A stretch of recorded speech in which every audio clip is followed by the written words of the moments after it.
Okay, really excited for another athlete interview today. Well, sort of athlete. I'm not sure if you're retired or not at this point, but recent athlete or current athlete. So joined today by an old friend, old athlete of mine, Eddie Laubach. How are you? I'm so good. I'm so happy to be here. How are you? I'm doing good. We're surviving over here, I think is the best we could say for it. But yeah, doing good. It's good to talk to you. So let's start where I always start with these things, and just give us a rundown of your cheer background for anyone that doesn't know you, where you've been, what you've done, the teams you've been on, all that good stuff.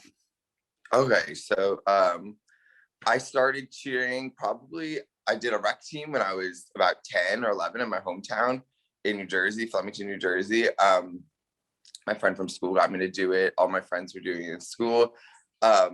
My best friend was tumbling, and during recess we would they're trying to teach me about handsprings and stuff, and it just seemed like such a fun sport. So I joined a rec team, and then after a year and a half of being on that rec team, my coach, who is an all-star cheerleader at a program called Just Cheer, got me to join their world's team, and I had no idea what I was getting into, and it was like 2 months before Worlds.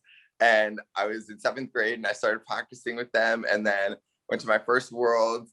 We didn't even make it past prelims, but I was completely baffled and in love with the sport. So then I cheered there another year, and then I went to World Cup just so I could. It's the best gym in Jersey, in my opinion, and just so I could further my cheer career. And then I cheered there throughout high school. And then my freshman year of college, I moved to Oklahoma with a good friend of mine, and I cheered on Twist and Shout Diamonds. And yeah, and now I'm here. And here is currently California. I'm in California now. Cool. All right. Yeah. So yeah, obviously we cross paths a World Cup. I coached you 2 years, 1 year? I don't know. You're on Omni for me for at least a year. For at least a year, but I feel like you were coaching because you were on Odyssey, and then on Omni, and I don't know.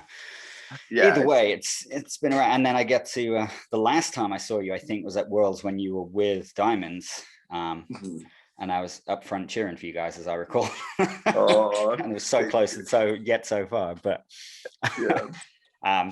So we're gonna start. I got a couple of questions for you. I'm going to start with something that's, I guess, sometimes controversial, but I think it's really going to be really interesting to get your opinion on it. So you're obviously someone who has moved. You've been with a couple of different programs. So you've physically moved at least once, kind of across the country to cheer. Now, that sometimes it gets kind of a mixed press, I guess, from a lot of people in the cheer world, and it's worth saying that you didn't quit high school and move your family across the country like we hear some people do, which is pretty extreme. You were, graduated and do that, but you made that choice to move to a different part of the country to be on a particular team. I'd just love to get your perspective on why you made that decision and the value in that, if you like, to you. Totally. So I think there's a lot of value in that, just gaining a completely new experience in a completely new state. I was born and raised in New Jersey, and then getting the opportunity to move to Oklahoma, somewhere completely in the middle of the country, with a completely different culture that I never experienced, and an amazing program.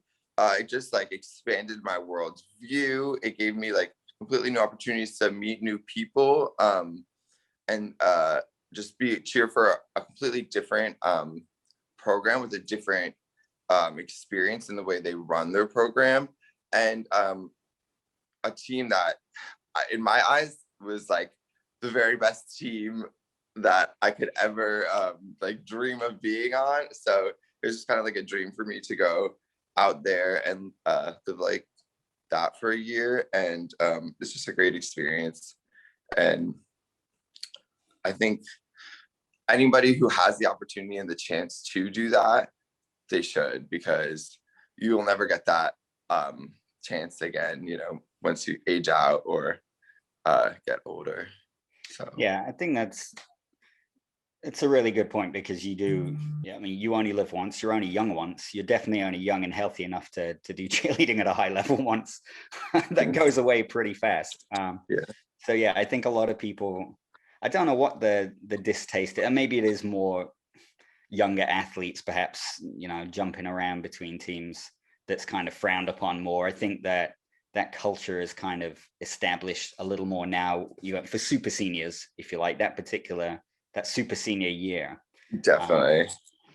Yeah, you know, nobody, like you say, if you get the opportunities to do that stuff, you know, I'm super grateful for having the opportunity to travel, you know, when I was younger, and to do different things. And yeah, I think if cheer is presenting you those opportunities, then absolutely, why not?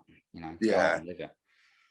I mean, I get what you're saying, though. Some people could possibly get, there's negative stigma behind it, especially for people who do leave in the middle of high school. People think, how could you leave your high school, your friends, your life? Like, is cheer really that important to you that you would move everything across the country? But for a lot of people, it is, you know, it is their whole life. And I can't judge anybody else's life decisions if they want to leave their high school because they feel like cheer and the friends they have there are more important. Then, you know, good for them. As long as it's a hard one to gauge when how that ends up being that important, I guess. But you're right, you know, it's not our place to judge anybody else's priorities and stuff. So yeah, for me, I'd say, you know, until it pays the bills, I would not root my whole life to go do it. But when we're a pro sport one of these days, heaven forbid.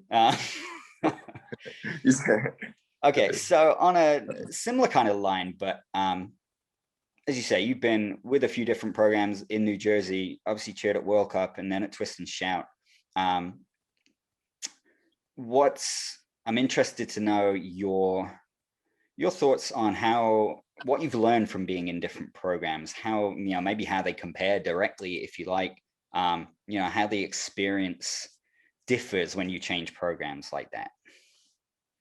Yeah, it was definitely like great to be able to be on a team. The team in Oklahoma Diamonds was, you know, the highest level team in the gym. It was the one that had the most eyes on being coached. And I know, you know, at World Cup Shooting Stars, they have the most world's titles.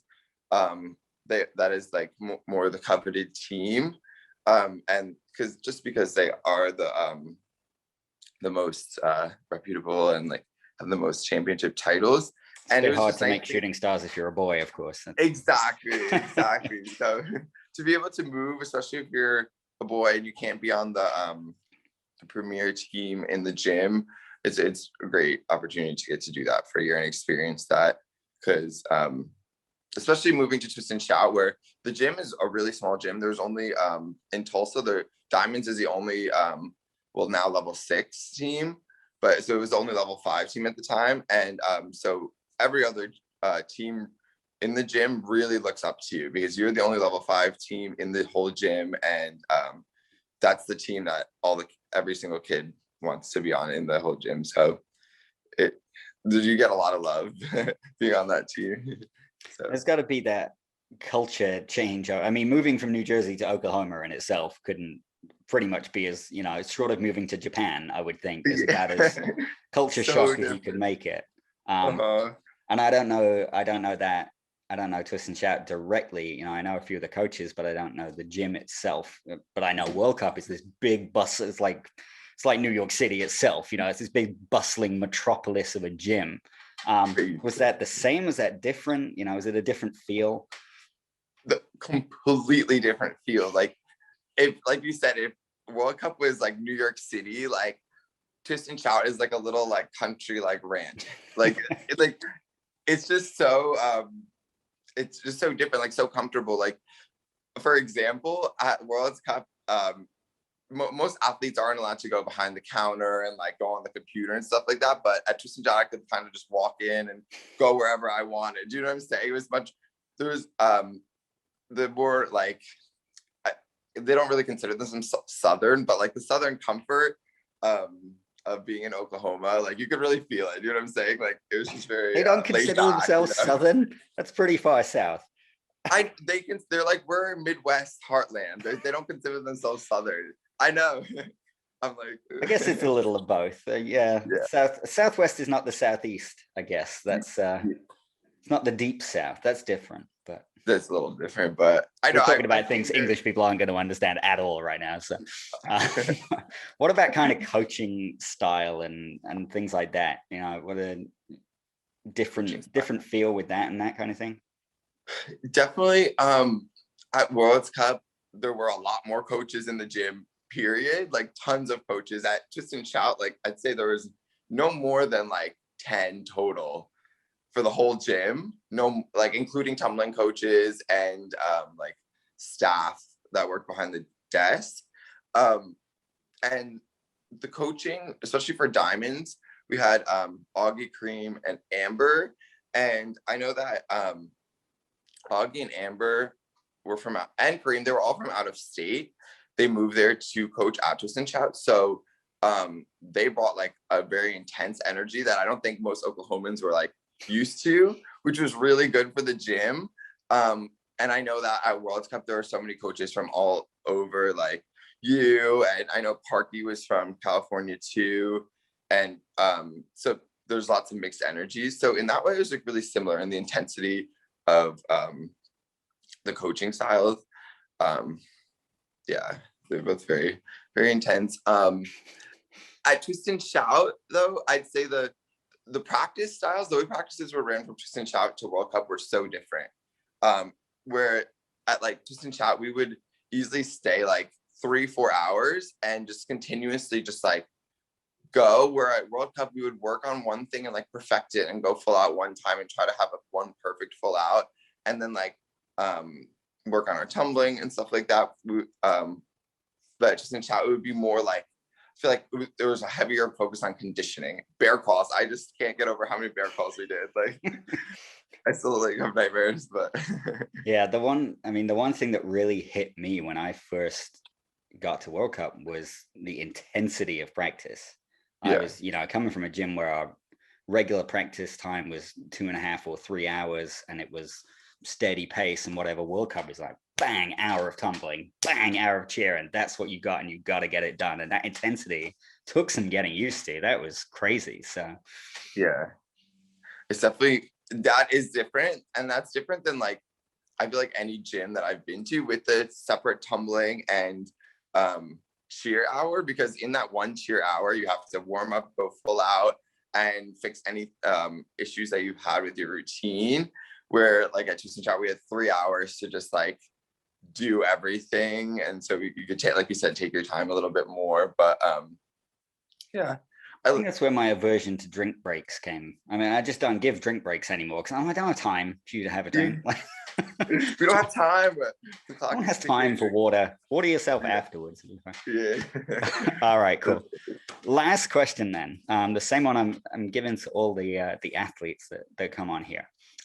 Is what single piece of advice,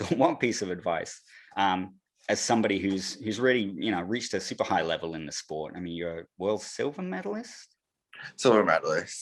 And that close to that gold. I mean, I would have given it to you. That was a great point. Thank you. But yeah, as somebody who's reached those dizzy heights of the sport, what's a piece of advice that you would give to an athlete coming up who wants to achieve their best in the sport? I'd say a few things. I'd say stay as positive as you can while you're at the gym or while you're out of the gym, and things may take time to get to that place. To the place that you want to get to, but as long as you stay persistent and positive, you will get to that place. If you keep that goal of what team you want to be on, what skill you want to get, you will get there. And also, don't be afraid to fall or fail. And when I say fall, I mean physically, like bust your tumbling in the gym. Don't be afraid. You need to go.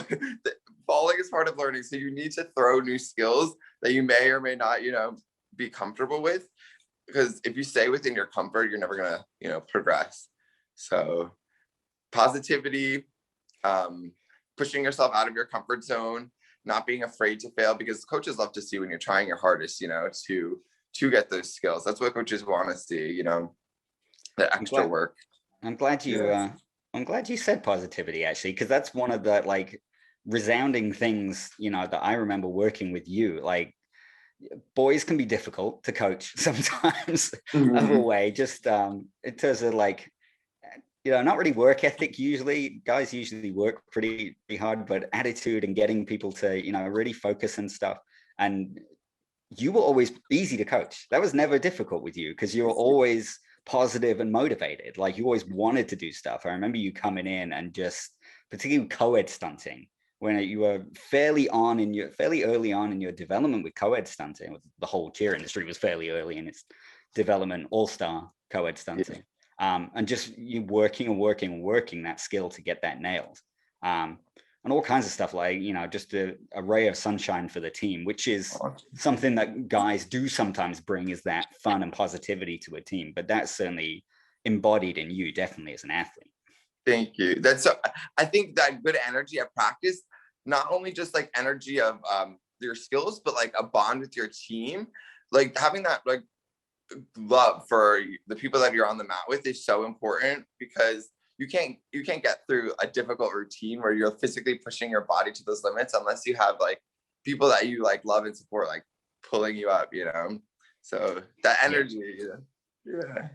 Yeah, you got to have that reason to do it. And it's pushing yourself again, directly outside your comfort zone physically at that point. No one ever got through a cheer routine easily and came off not sweating and out of breath. There comes that point where it hurts and you've got to dig in. And having that reason and those people around you to draw on and to do it for is a huge thing. Cool. Well, thank you so much for coming on. I really appreciate it. It was great catching up as always. And that's really, I love your insight on that stuff. It's great to talk to someone who's been, different places and can compare and contrast. So thank you so much for that. Of course. I'm so happy to be here. Thank you for inviting me.